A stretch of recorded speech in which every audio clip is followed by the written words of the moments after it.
Now available in paperback and Kindle. Vampires stalk the darkness of the Eternal Night. Get your copy of Eternal Night in paperback and Kindle on Amazon.com. Better get the coleslaw, y'all, cause we're having us a barbecue. Actor Marshala Ali called out Marvel Studios for not making the Blade reboot. Now, according to reports, Marshala Ali has stated that Marvel Studios had him under contract. They had billions of dollars from the box office for many of these Marvel Cinematic Universe movies, and if they wanted to do it, they would have done it. Now, as someone who has studied the entertainment industry for over 25 years, I can say that Marshala Ali is absolutely right. If Marvel Studios wanted to make this Blade reboot movie, they would have gone out here and did it a long time ago when Kevin Feige announced the Blade reboot all the way back as part of Phase 4 in 2017. However, Marvel Studios really, I don't believe, had any intention of making a reboot of the Blade franchise. No, once they saw the success of Black Panther, that's where a lot of these white Hollywood studio executives started to get scared about the influence of foundational Black Americans on the genre of superhero movies, fantasy movies, and sci-fi movies, and saw the cultural revolution that Black Panther had, where it was Black people coming out in large numbers to go support this movie, and were the bulk of the ticket buyers who went out here and bought tickets for Black Panther.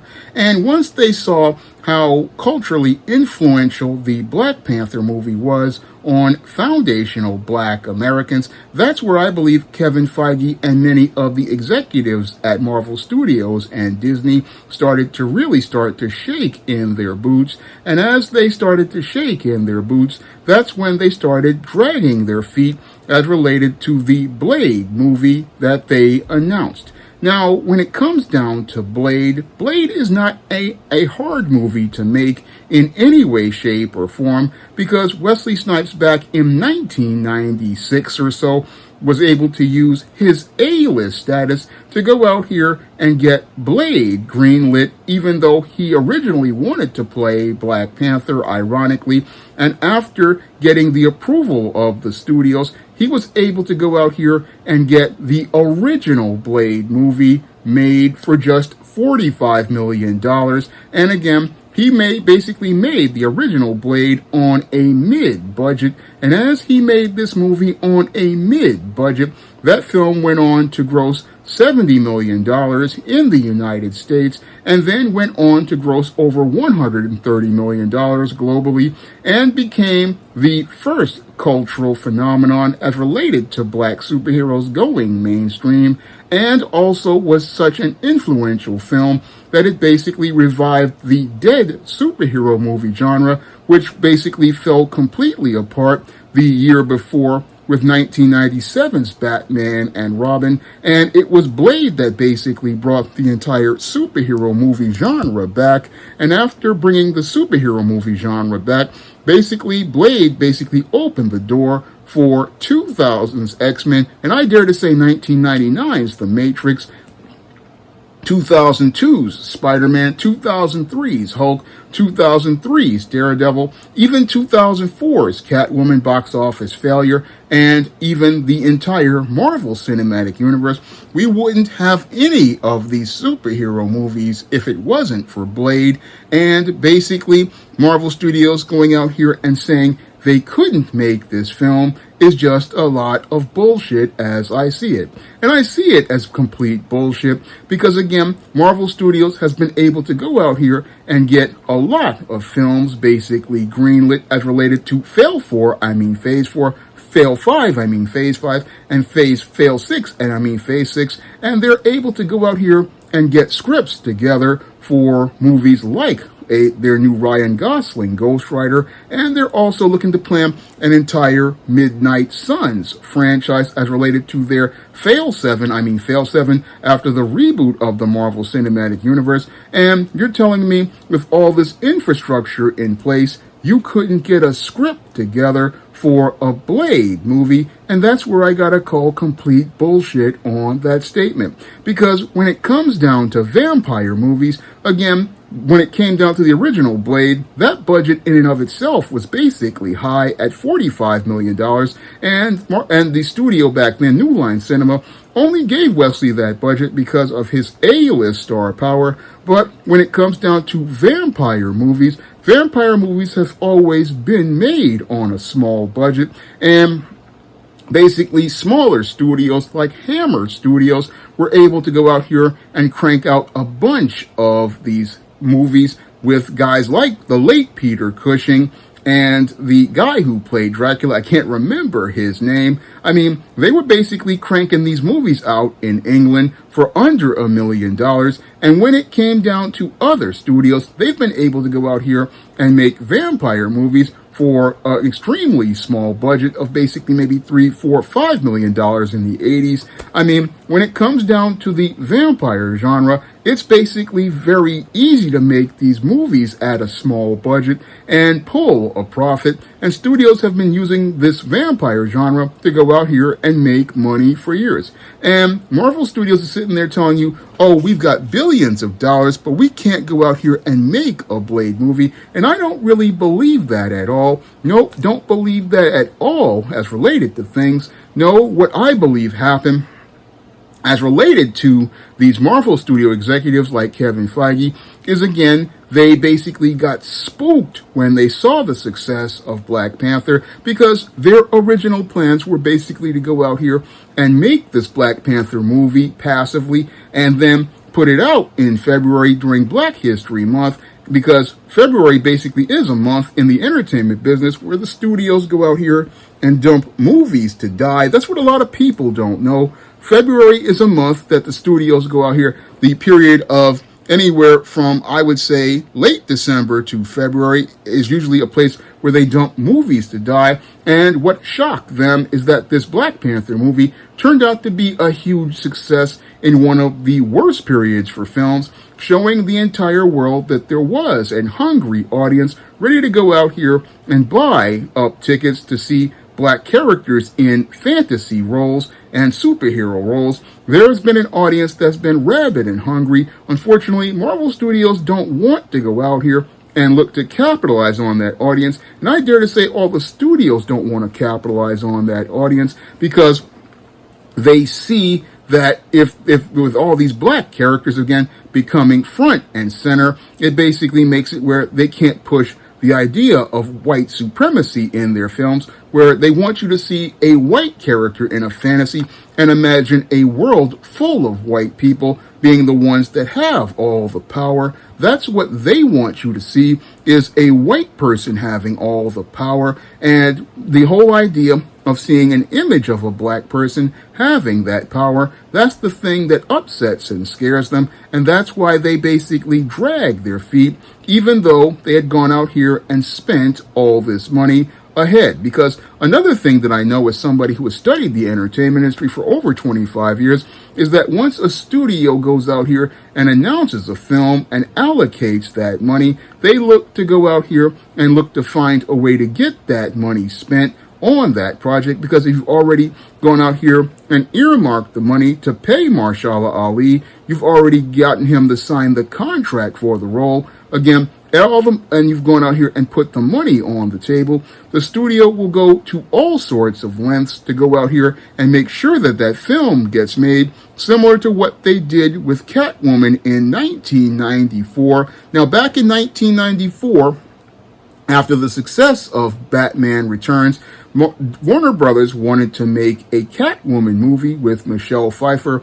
However, Michelle Pfeiffer had passed on the project, even though it had been greenlit and it already had been approved. Michelle Pfeiffer said she didn't want to do the role, and that basically left Warner Brothers and their producers like John Peters and many others basically stuck as related to that project, and that project basically stayed in development hell for almost about 7-8 years, I would say. I would even say 10 years before Halle Berry came along. And basically what happened with Catwoman is that the studio still had all this money to make this Catwoman movie. And as they had that $100 million basically sitting in the bank, they were looking for the right person to star in the role since Michelle Pfeiffer wasn't interested. And once Halle Berry had won the Oscar, what they did was go out here and approach Halle Berry's people with this role. And Halle Berry eagerly took this role for a $15 million salary, and the studio basically went out here and made this movie not about Selina Kyle, the Catwoman from the Batman comics, but about Patience Phillips, a meek mousy woman who basically gets turned into a Catwoman. And that was all done because the studio basically wanted to spend this money that was allocated, and they went out here and again made a terrible movie, but it was all about getting that money for that budget that was allocated. And you're telling me that Marvel Studios wouldn't go out here after allocating this money and make it to go make this Blade movie? That's where, again, I see where Marvel Studios basically is full of it. That's where I see where Marvel Studios is full of it, because you have billions of dollars from the box office success of Avengers Endgame. You had billions of dollars from the success of Black Panther. You could go out here and again, if Wesley Snipes could make a Blade movie for $45 million, and the people at Hammer Studios could go out here and continue to churn out Dracula movies with the late Peter Cushing, and I forget the name of the other actor. I remember his name as related to Dracula. He was Dracula in the 70s.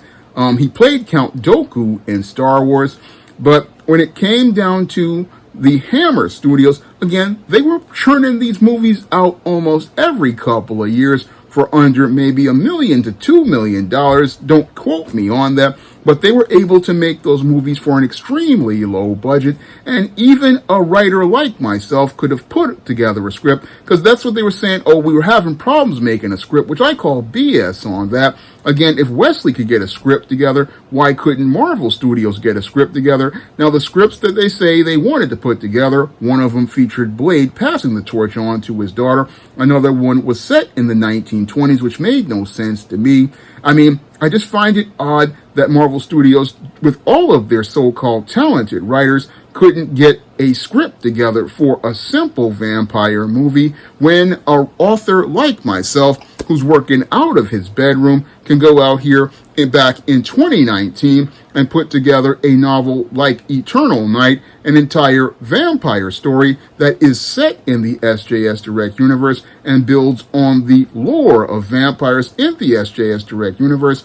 I mean, I built an entire vampire novel basically in 1 year, had it out, wrote it in 2019, had it ready to go for publication in 2020, and if someone like myself can go out here, who's considered to be an amateur, can go out here and write an entire vampire story, what's stopping Marvel Studios from being able to write a cohesive script that basically gets people excited about their new version of Blade?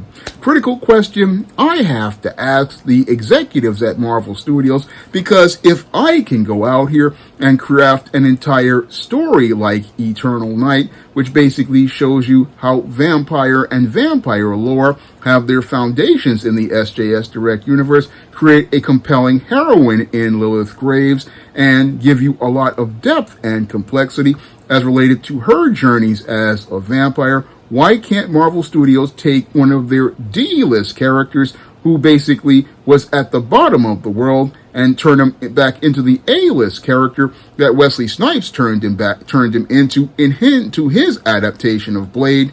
And the answer to that question to me basically is that again, when it comes down to many of these folks who are a part of Marvel Studios, it's looking like they may possibly be participating in a bit of racism as related to their presentation of superheroes, because it's okay for us to see foundational black American heroes in the background of the story, like Falcon was in Captain America, the Winter Soldier, or see War Machine in Iron Man 2.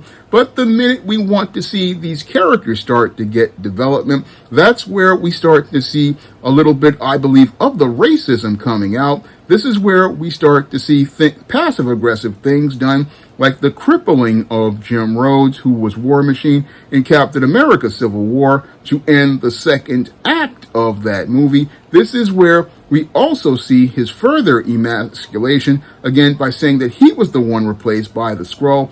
And that's where we also see, again, all the rigmarole as related to Sam Wilson becoming Captain America, and the debacle as related to Captain America, Brave New World, and the whole debacle with the Wonder Man series recently that happened.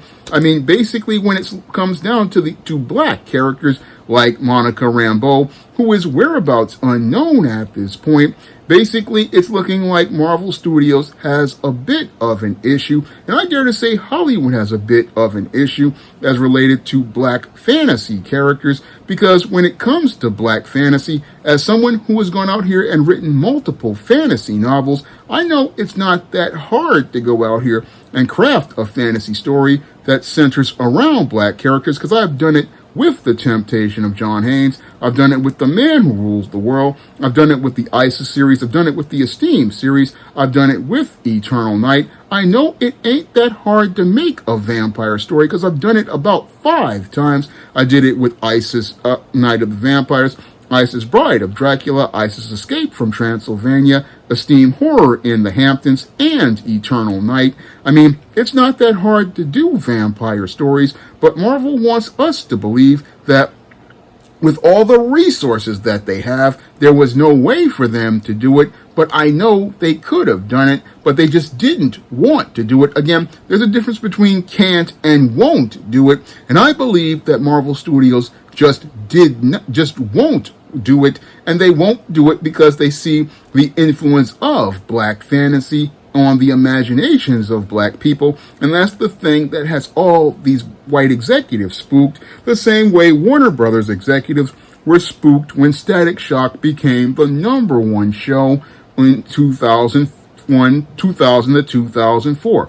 And again, in that case, and I know I'm possibly repeating from another video, basically, they saw the popularity of these black characters, and they know that when it comes to these characters, again, the influence of foundational black Americans on the culture, they know the influence of foundational black Americans on the culture, and they don't want to see that influence because they want to see white people be the center of everything. This is why they basically sabotaged John Boyega, turned him into a bumbling, stumbling Finn. This is why, again, those Marvel Studios black characters have been marginalized and trivialized, because they see the influence of foundational black Americans on the overall culture, like it was in the 1970s that basically saved these movie studios. It was films like Sweet Sweetback's Badass Song and Shaft that basically saved the studios, and that's what the studios don't want. They don't want to see the influence of foundational black Americans on the genre of fantasy, because for many of these studios, they only want you to imagine a world of white, and that's what many of the black nerds and black comic fans basically want to imagine, a world of white, and they don't want to see foundational black American creators like myself or people like Wesley Snipes having influence on the culture, because if foundational black American creators start to have that influence on the culture and start doing like what Wesley Snipes did with Blade, I mean, Wesley Snipes basically covertly put a lot of black influence in between the lines of Blade, and he also put a lot of subtext and black empowerment messages in between the lines of Blade, not to mention that he had Nimbushi write a foundational black American actress as his love interest. That's what they're really scared of, and they would definitely be scared of a guy like me, because I would go out here and look to take that to another level. Everything Wesley Snipes and Bill Cosby and Robert Townsend did,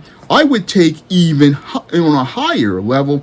I mean, if I was to go out here and do a Temptation of John Haynes or an Eternal Night, you would definitely get more of those messages like black on black love and commentary between the lines that is pro-black, that shows, again, positive messages about blackness, black manhood, black masculinity, black femininity. And these are the things that Hollywood fears. And this is why a lot of people got their bees in a bonnet with the success of Sinners. They got all upset about Sinners because of the influence. They started to see, again, that influence of foundational black Americans on black culture. They understand that when it comes down to this fantasy genre, it's always been a haven for white supremacists and racists to go out here and have their fantasies. And that's why they were talking all this woke shit.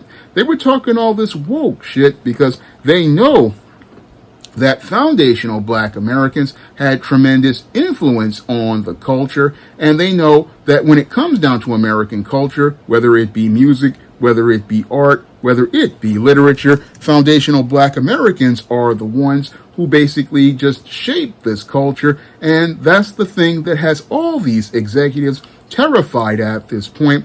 They're terrified at this point because they know that once black people start to come in, like we did with Netflix's Luke Cage, they're going to lose control over the black image. And once you start to get black creators like myself coming in, well, you definitely going to start losing more complete control, because we're going to take complete control of that image, start showing you foundational black Americans from the golden, like it was in the golden age of Bill Cosby, the Hudlin brothers, Spike Lee, and that means that it's going to be game over as related to your fantasy. And as we start to see black fantasy and real black fantasy, where black people imagine themselves as the heroes, basically you're going to get stories, and again, those stories are not going to fit a mold of white supremacy or fit the mold of these bootlicks and others who are white supremacist adjacent. That's the thing that terrifies Marvel Studios and Hollywood overall, and that's why they basically just